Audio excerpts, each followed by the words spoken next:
Vamos a trabajar con la clasificación de las flores. Tenemos que considerar que en la naturaleza existen flores simples y existen inflorescencias.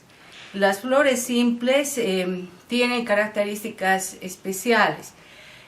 Sobre sus partes tenemos el pedúnculo, que es el contacto de la flor con el tallo, el tálamo, que es la base, el receptáculo de los verticilos florales, y los verticilos florales que se consideran 5. Tenemos el cáliz, la parte verde, la corola y el androceo. En el androceo estarían los filamentos estaminales y las anteras como el tercer y cuarto verticilo. El quinto verticilo sería el gineceo, que sería el órgano reproductor femenino. No olvidemos que entre el cáliz y la corola estarían formando parte de la protección de los órganos reproductivos. El cáliz y la corola se constituyen en sí en el elemento de atracción de los insectos polinizadores, que atraen mediante su color y su olor, dependiendo del tipo de flor. Muchas flores no tienen diferencia en cuanto al color del cáliz y la corola. Sin embargo, es normal que todas las flores tengan esa diferencia. Aquí podemos observar una clavelina en la cual se nota claramente la diferencia entre el cáliz tubuloso y una flor, una corola blanca con jaspes morados. Entonces, ¿cómo las clasificamos a las flores? Normalmente se clasifican de acuerdo a sus componentes. O sea, cuando una flor es solitaria, la llamamos solitaria. Y si es multiflora, como en este caso, con más de una flor, llamamos flores con pedúnculos multiflores. En ese caso estarían llegando a constituir las inflorescencias. Esta es una flor simple. A ver, vamos a clasificar su cáliz. Su cáliz está clasificado por su simetría que puede ser actinomorfo y puede ser zigomorfo. Este es un cáliz zigomorfo. En cambio, un actinomorfo es este que voy a sacar de esta flor. Podemos ver que tiene partes muy iguales, 5 sépalos y 5 pétalos. Si lo dividimos esta flor en 4 partes, vamos a obtener partes iguales.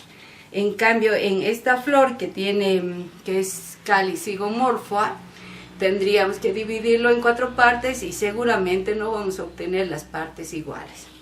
Otra característica del cáliz es que cuando los sépalos son libres, como en este caso, la flor se llama dialisépala. Y cuando los sépalos son soldados, se llama gamosépalo. Otra característica de los sépalos es que pueden formar, especialmente los gamosépalos, pueden formar estructuras, como en este caso, un cáliz tubuloso. Puede haber un cáliz tubuloso, puede haber un cáliz bilabiado, galeado. Este es un cáliz galeado, fíjense cómo es gamosépalo, están sus sépalos soldados y forma una especie de gorrito. A eso lo llamamos galeado. Entonces tenemos esa característica. Y en cuanto a la característica de la corola, podemos ver que cuando los pétalos, en este caso, que son los componentes de la corola, del segundo verticilo, cuando los pétalos son libres, la flor se llama dialipétala. Si los pétalos son soldados, la flor se llama gamopétala. No tengo un ejemplo, pero deben recordar, por ejemplo, al floripondio. El floripondio tiene los pétalos soldados y se llamaría gamopétalo, igual la cantuta. Entonces, no olvidemos, cuando los pétalos son libres, se llama dialipétala.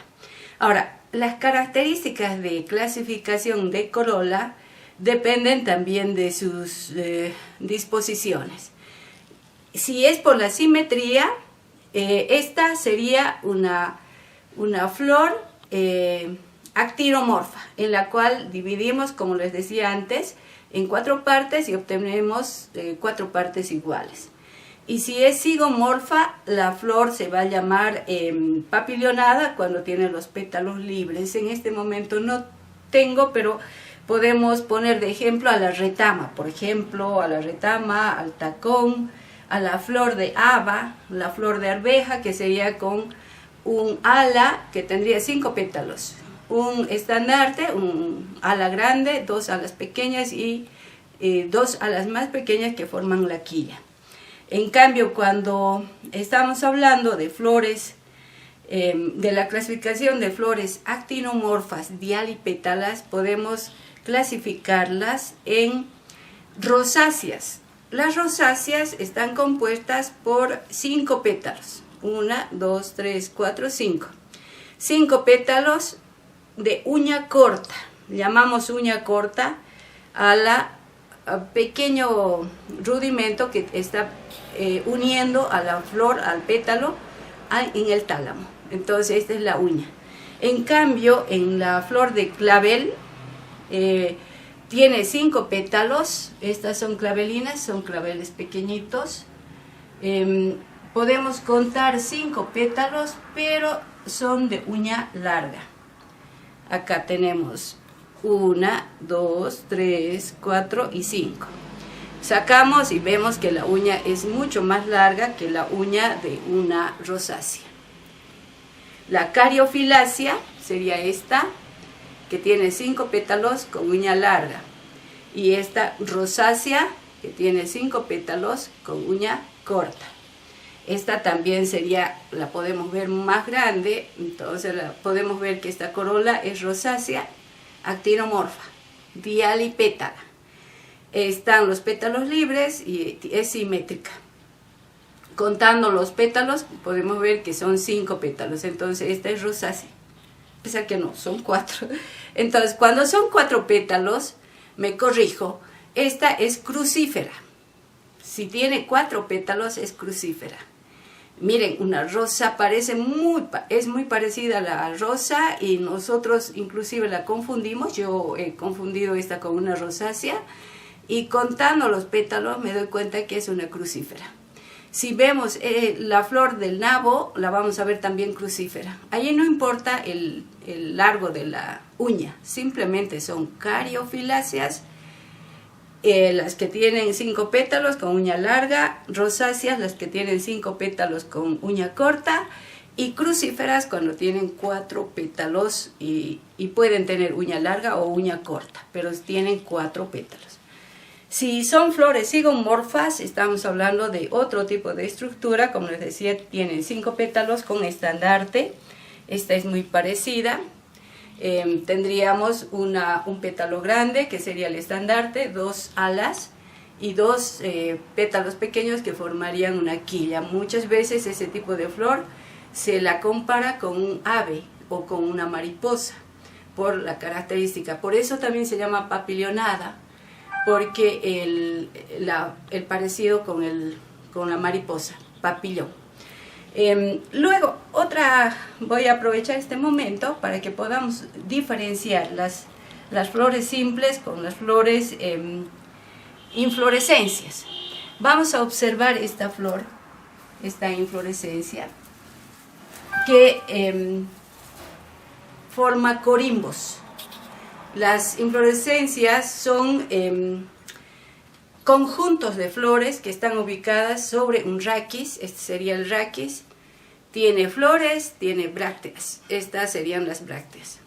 Entonces, fíjense cómo ellas forman un conjunto. Muchas flores pequeñitas formarían este conjunto y estarían ofreciendo un panorama de atracción grande, igual que si fuera una flor grande.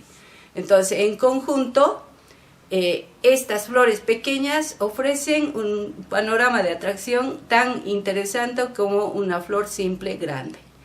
En este caso existe una clasificación de inflorescencias igual que en el tallo sobre su ramificación.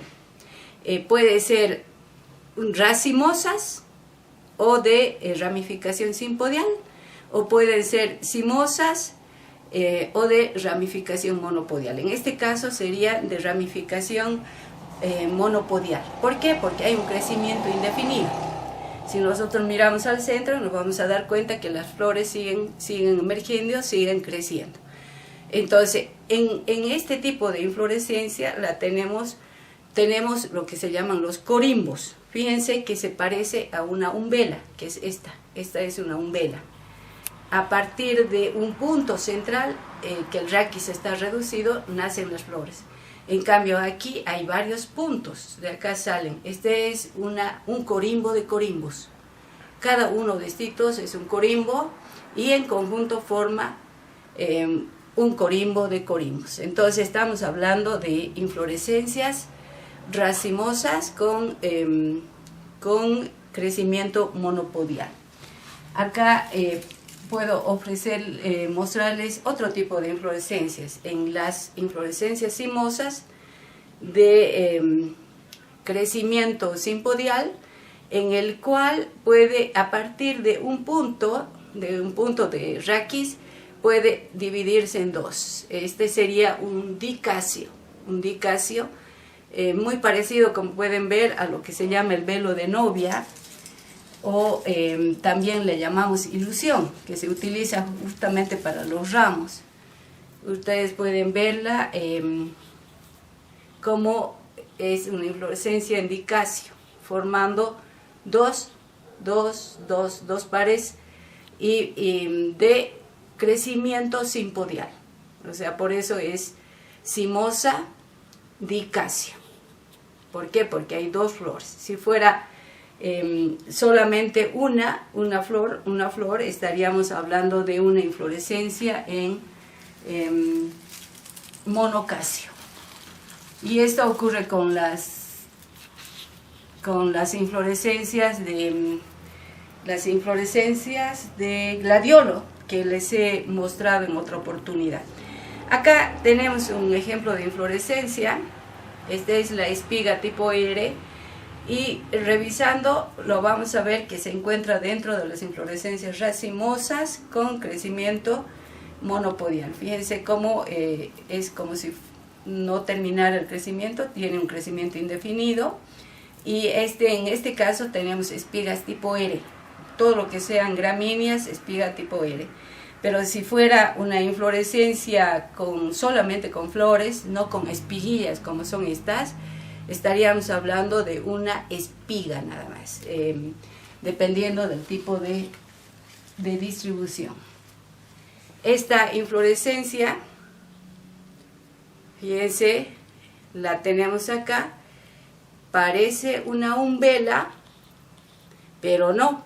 Fíjense que acá está emergiendo otra flor de esta parte. Eso ya nos da una sensación de que esta no es una umbela, sino es lo que les decía hace rato de esta, que es un corimbo.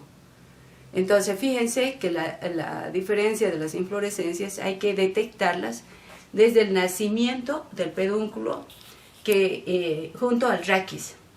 Todas las inflorescencias llegan a tener una tendencia de, en algunos casos, formar frutos en conjunto y otros frutos libres, dependiendo de la disposición de los ovarios. Esto es un resumen de lo que significa la clasificación de flores, tanto flores simples como flores en conjunto, que los llamamos inflorescencias. No olvidemos que las inflorescencias son conjuntos de flores y las flores simples estarían constando de una sola flor. Esa es la diferencia entre estas características que tenemos en la naturaleza de flores.